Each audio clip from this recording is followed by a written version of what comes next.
É isso aí, galera, este é o Nerd na TV, o seu canal de cultura pop e entretenimento geek. E hoje, galera, é dia de verdade ou mito.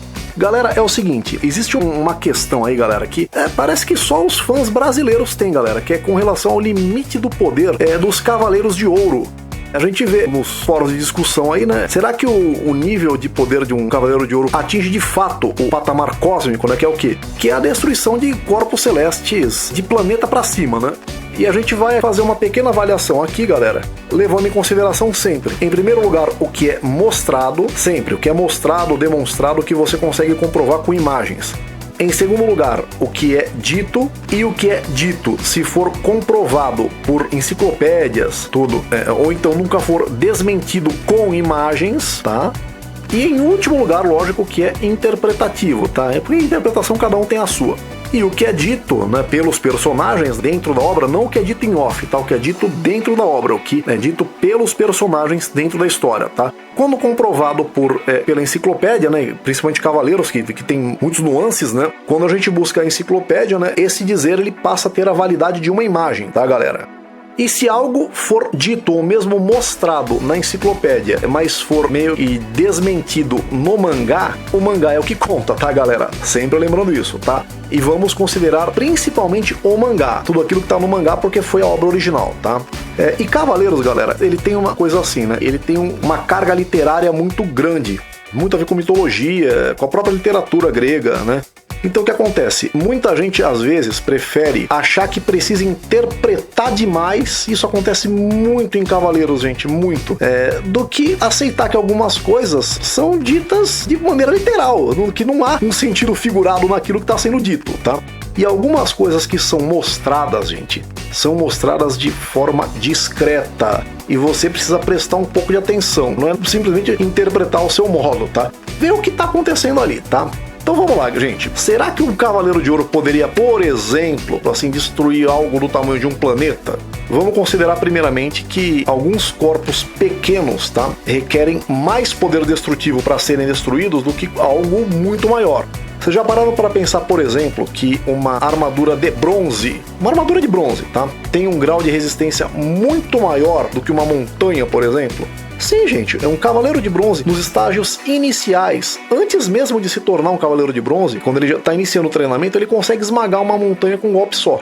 Avançando um pouco na história, né? Lógico, os Cavaleiros, eles aperfeiçoaram, ficaram mais poderosos, né? Os Cavaleiros de Bronze, por exemplo. E eles começaram a ter poder destrutivo suficiente para destruir as próprias armaduras de bronze. Superando, lógico, né? Superando muito a destruição, por exemplo, de uma montanha. Muitas e muitas vezes as armaduras de bronze, elas tinham dano mínimo a princípio, né? Nas lutas entre si.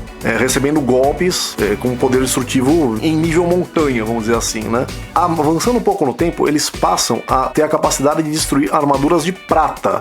Quando os ferreiros lemurianos, né, forjaram as armaduras de prata, ninguém imaginou que um cavaleiro de bronze fosse se meter a besta com o de prata. Pois aí, né, os cavaleiros aí da série descobriram que as armaduras de prata, quando expostas ao nível de poder de um cavaleiro de bronze por longos períodos, começam a ser danificadas. Como os cavaleiros eles evoluíram muito rápido, em especial no mangá, eles passam a ter a capacidade de causar danos verdadeiros às armaduras de prata.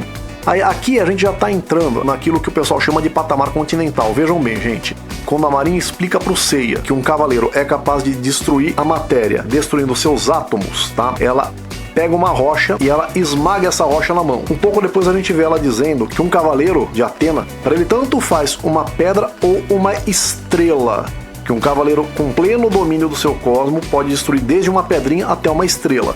Nesse momento que a gente não tem a menor chance da Marin estar falando metaforicamente. Ou ela sabia que isso era possível, ou pelo menos acreditava que isso era possível. Ela disse isso logo depois dela própria ter esmagado uma pedra, com as mãos, como se fosse de isopor. Então aqui não há chance dela estar falando metaforicamente, tá? Lembremos que um Seiya, que já era capaz de destruir armaduras de prata, desferiu um soco concentrado que acertou o rosto do Aioria diretamente, tá? O Aioria nem se deu o trabalho de desviar, tá? E não fez nele qualquer tipo de estrago. No anime, saiu um pouco de sangue da boca do Aioria. No mangá, que eu me lembro, nem isso. Ele mal consegue mexer a cabeça do Aioria com um soco concentrado. Só aí a gente já vê que uma capacidade de destruição estatal mal arranha o corpo de um cavaleiro de ouro. Estamos falando de corpos um pouquinho maiores, né, galera? Estamos falando de patamar cósmico, tá? Estamos falando de poder em nível cósmico. Você sempre quis aprender a desenhar, mas é incapaz de fazer um zero na areia usando o fundo de copo como régua? Pois os seus problemas acabaram porque acaba de chegar agora o método Fanart para desenhar animes e mangás, minha gente. O método Fanart da professora Mayara Rodrigues já ensinou aproximadamente 100 mil pessoas a aprenderem a desenhar do zero, gente. Se você acha que você nunca ia aprender a desenhar, cara, tira essa ideia da cabeça, você pode aprender a desenhar. Com o método Fanart da professora Mayara Rodrigues, antes do que você pensa, se você seguir corretamente os exercícios, as instruções, as orientações dos professores, em pouco tempo você vai estar emulando o estilo do seu artista de mangá preferido e quem sabe se dedicar, um dia se tornar um profissional desse mercado. Você vai do iniciante, começando do zero, passando pelo intermediário e chegando ao avançado sem perceber. Então venha você também para o método Fanart de desenhar mangás e animes. Conheça a sua versão atual, método Fanart 3.0. Clique na descrição do vídeo e diga lá que foi o pessoal do Cosmic Nerd que mandou. E agora, galera, bora pro vídeo. Aí a gente vai partir pelo seguinte, vamos ao que é dito então, tá? Já que de fato não é mostrado literalmente o planeta sendo destruído por cavaleiros no mangá inteiro. Saga, portador do maior poder destrutivo entre os Cavaleiros de Ouro, alega que seu golpe Explosão Galáctica é capaz de destruir estrelas. Pouco depois, já a caminho de sua máxima evolução aí, o Ikki diz que nem as estrelas sobrevivem ao bater de asas dele. Quando a gente pega o que é dito na enciclopédia a esse respeito, é dito sim que o Saga ele possui um golpe capaz de destruir as estrelas da Via Láctea. Também não vejo de que forma isso aqui pode ser interpretado metaforicamente. Até porque é dito também que um Cavaleiro de Ouro tem tamanho domínio sobre o próprio poder que ele consegue destruir apenas o alvo sem que isso vaze para os lados, gente. A gente vê vários momentos, tá? A batalha entre os dois cavaleiros é eles e o universo. Daí isso é o domínio sobre o sétimo sentido.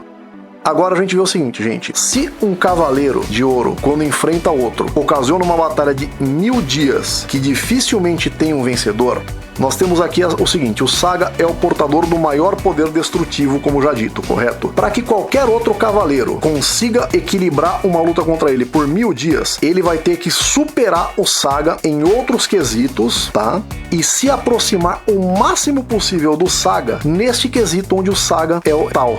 Ou seja, é dentro dessa escala, para que os outros quesitos nos quais ele supera o Saga façam a diferença de forma a manter uma luta equilibrada.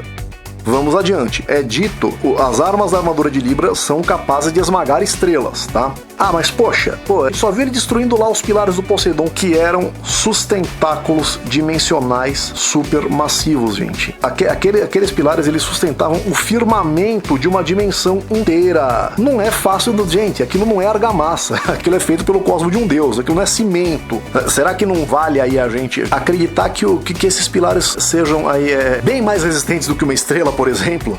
São sustentáculos dimensionais, gente, entende?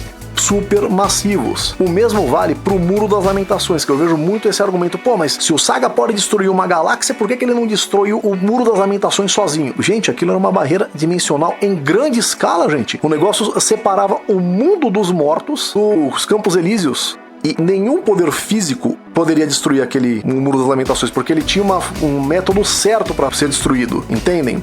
Mesmo as armas de Libra não conseguiram. Havia o método certo para isso. É a mesma coisa. É por que o Capitão América consegue erguer o Mjolnir e o Fanático não consegue? Porque é o método certo. A mágica dentro da ficção funciona dessa forma.